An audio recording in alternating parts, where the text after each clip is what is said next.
बेरोजगार परेशान है, जिनको इन्होंने वायदा किया था कि हम नौकरियां देंगे। रोजगार और आपदा के मुद्दे पर छिड़ा संग्राम। बहनें परेशान हैं, जिनको तरह तरह की गारंटियां दी। किसान परेशान है, किसान को इन्होंने विभिन्न प्रकार से वायदे करके आज धोखा दिया। लेकिन भारतीय जनता पार्टी के लोग आपदा प्रभावित परिवारों के साथ नहीं खड़े हुए। कृपया करके स्पेशल रिलीफ पैकेज एक हिमाचल प्रदेश सरकार को दीजिए। सरकारें आती है, सरकारें जाती है। भाजपा और कांग्रेस के बीच हमले होते सरेआम। जो राहत पैकेज की बात करते हैं, उस राहत पैकेज के अंदर बंदर बांट। जो जेन्युइन लोग हैं उनकी उपेक्षा।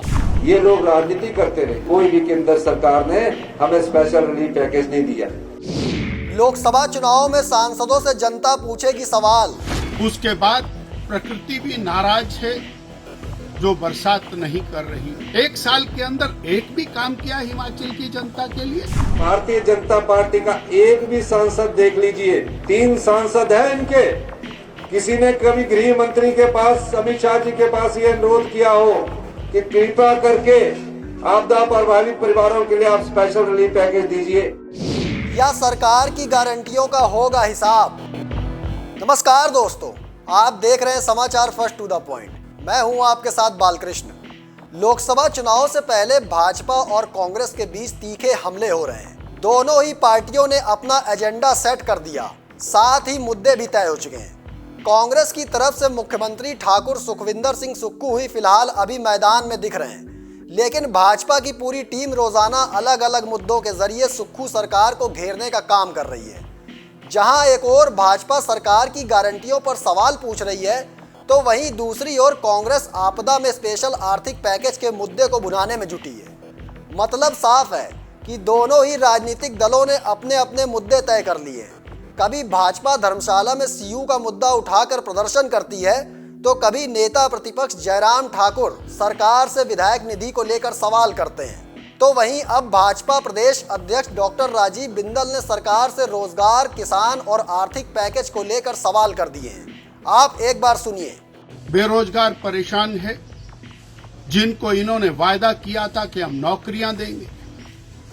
बहनें परेशान हैं, जिनको तरह तरह की गारंटियां दी। किसान परेशान है, किसान को इन्होंने विभिन्न प्रकार से वायदे करके आज धोखा दिया।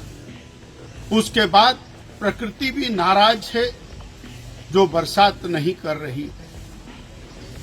यानी केवल और केवल अपनी सरकार की जो टोटल फेलियर्स हैं, उनका ठीकरा भारतीय जनता पार्टी के ऊपर फोड़ने के अलावा माननीय मुख्यमंत्री जी, इनके मंत्रीगणों को किसी प्रकार का कोई कार्य दिखाई नहीं देता। सवाल हम इनसे करते हैं, एक साल के अंदर एक भी काम किया हिमाचल की जनता के लिए?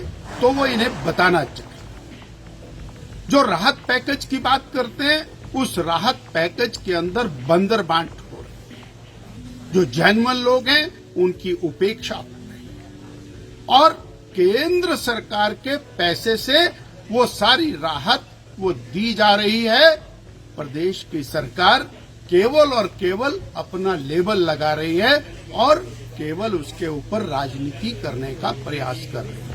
कांग्रेस की तरफ से सरकार गांव के द्वार कार्यक्रम के जरिए मुख्यमंत्री ठाकुर सुखविंदर सिंह सुक्खू खुद मोर्चा संभाले हुए हैं और भाजपा सांसदों से लेकर पिछली जयराम सरकार तक को कटघरे में खड़ा करते दिख रहे हैं। इतना ही नहीं, सुक्खू भाजपा नेताओं पर जनता का साथ न देने का आरोप तक हर कार्यक्रम में लगा रहे हैं। जिस प्रकार से भाजपा कांग्रेस सरकार से रोजगार और गारंटियों पर सवाल कर रही है, तो वहीं दूसरी ओर मुख्यमंत्री सुक्खू उसी अंदाज में पलटवार करते जवाब देते दिख रहे हैं। भारतीय जनता पार्टी के लोग आपदा प्रभावित परिवारों के साथ नहीं खड़े हुए। कोई नहीं गया उनका नेता दिल्ली कि कम से कम हिमाचल प्रदेश में इतिहास की सबसे बड़ी आपदा आई है, अपने जीवन काल में ऐसी आपदा हमने कभी नहीं देखी। कृपया करके स्पेशल रिलीफ पैकेज एक हिमाचल प्रदेश सरकार को दीजिए। सरकारें आती है, सरकारें जाती है, लेकिन जो आपदा में बह गए लोगों के मकान थे, उनको कौन सहायता प्रदान करेगा? ये लोग राजनीति करते रहे। भारतीय जनता पार्टी का एक भी सांसद देख लीजिए, 3 सांसद है इनके। किसी ने कभी गृह मंत्री के पास, अमित शाह जी के पास ये अनुरोध किया हो कि कृपा करके आपदा प्रभावित परिवारों के लिए आप स्पेशल रिलीफ पैकेज दीजिए, एक भी सांसद ने किया, एक भी विधायक ने किया। तो सुना आपने भाजपा नेताओं के सवाल और मुख्यमंत्री ठाकुर सुखविंदर सिंह सुक्खू के ताबड़तोड़ जवाब। कांग्रेस और भाजपा की लोकसभा चुनाव की तैयारियों की धार को दर्शाता है। फिर भले ही लोकसभा चुनाव में मोदी का नाम ही चले, लेकिन सुक्खू अपनी तरफ से हिमाचल प्रदेश की जनता को आकर्षित करने के लिए कोई भी दांव खाली नहीं जाने दे रहे। फिलहाल मुझे दीजिए इजाजत, फिर मिलेंगे एक और स्पेशल रिपोर्ट लेकर। लेकिन दोस्तों, कमेंट बॉक्स में आप अपनी राय देना ना भूलिएगा, क्योंकि आपकी राय हमारे लिए बेहद महत्वपूर्ण है। धन्यवाद।